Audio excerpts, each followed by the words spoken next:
ದೇಶವನ್ನು ಕಟ್ಟಬೇಕಾಗಿದೆ. ನಮ್ಮ ದೇಶ ಹಳ್ಳಿಯಲ್ಲಿದೆ.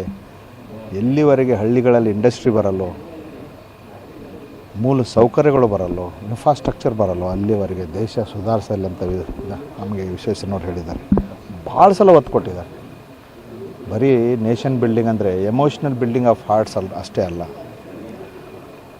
ದೇಶದಲ್ಲಿ ಜನರಿಗೆ, ನಾಗರಿಕರಿಗೆ ಬೇಕಾದ ಸವಲತ್ತುಗಳನ್ನು, ಅದು ರೋಡ್ ಇರ್ಬೋದು, ನೀರಾವರಿ ಇರ್ಬೋದು, ಇಂಡಸ್ಟ್ರಿ ಇರ್ಬೋದು, ಟೆಕ್ಸ್ಟೈಲ್ ಇಂಡಸ್ಟ್ರಿ ಇರ್ಬೋದು, ಯಾವುದೇ ಒಂದು ಸವಲತ್ತುಗಳು, ಇನ್ಫ್ರಾಸ್ಟ್ರಕ್ಚರ್ಗಳು ಬೇಕಾಗ್ತದೆ. ಅದಕ್ಕೆಲ್ಲದಕ್ಕೂ ನಾವು ಇಂಜಿನಿಯರ್ಗಳು ಮುಂಚೂಣಿಯಲ್ಲಿದ್ದು ಈ ದೇಶವನ್ನು ಮುನ್ನಡೆಸಬೇಕಾಗಿದೆ. ಮಹಾತ್ಮ ಗಾಂಧಿಯವರು ಈ ದೇಶದ ಹೃದಯಗಳನ್ನು ಕಟ್ಟಿದ್ರು, ಎಮೋಷ್ನಲ್ ಇಂಟಿಗ್ರೇಷನ್ ಆಫ್ ಇಂಡಿಯಾ ಮಾಡಿದ್ರು. ವಿಶ್ವೇಶ್ವರಯ್ಯನವರು ಈ ದೇಶವನ್ನು ಇಂಜಿನಿಯರ್ಗಳಿಂದ ಕಟ್ಟಬೇಕು, ಸವಲತ್ತುಗಳನ್ನು ಕೊಡಬೇಕು, ರೈತರಿಗೆ ನೀರು ಕೊಡಬೇಕು, ಮೂಲಭೂತ ಸೌಕರ್ಯಗಳ ರೋಡು ವಸತಿಗಳನ್ನು ಕೊಡಬೇಕು. ಇಂಥ ಒಂದು ಇನ್ನೊಂದು ಎರಡನೇ ವಿಧದ ನೇಷನ್ ಬಿಲ್ಡಿಂಗ್ ಅಂತೀವಿ.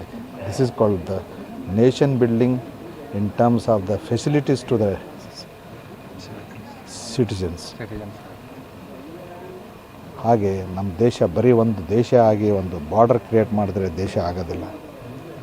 ಅಲ್ಲಿ ಪ್ರತಿಯೊಬ್ಬ ಬಡ ರೈತ, ಅವ್ರು ಹೇಳ್ತಾರೆ, ಭಾರತ ಹಳ್ಳಿಗಳಲ್ಲಿ ಬದುಕ್ತದೆ, ಅದರ ಜೀವನಾಡಿ ಇರೋನೇ ರೈತ. ಈ ರೈತನಿಗೋಸ್ಕರ ನೀರು ಕೊಡಿ. ಹಳ್ಳಿಗಳಲ್ಲಿ ನೀವು ಇಂಡಸ್ಟ್ರಿಗಳನ್ನು ತೊಗೊಂಡೋಗಿ, ಬರೀ ಬಾಂಬೆ ಅಂಥ ಸಿಟಿಗಳಲ್ಲಿ ಮಾತ್ರ ಅದನ್ನು ಕೇಂದ್ರೀಕೃತ ಮಾಡಬೇಡಿ. ಇಂಡಸ್ಟ್ರಿಯಲೈಸೇಷನ್ ಬಗ್ಗೆ ಭಾಳ ಅವರು ಒಲವು ತೋರಿಸಿದರು. ಐರನ್ ಆ್ಯಂಡ್ ಸ್ಟೀಲ್ ಏನಿವತ್ತು ಭದ್ರಾವತಿಯಲ್ಲಿದೆ. ಎರಡನೇದಾಗಿ ಎಜುಕೇಷನ್ ಬಗ್ಗೆ ಯೂನಿವರ್ಸಿಟಿಗಳನ್ನು ಮೈಸೂರು ಯೂನಿವರ್ಸಿಟಿ ಸ್ಥಾಪನೆ ಮಾಡಿದ್ರು.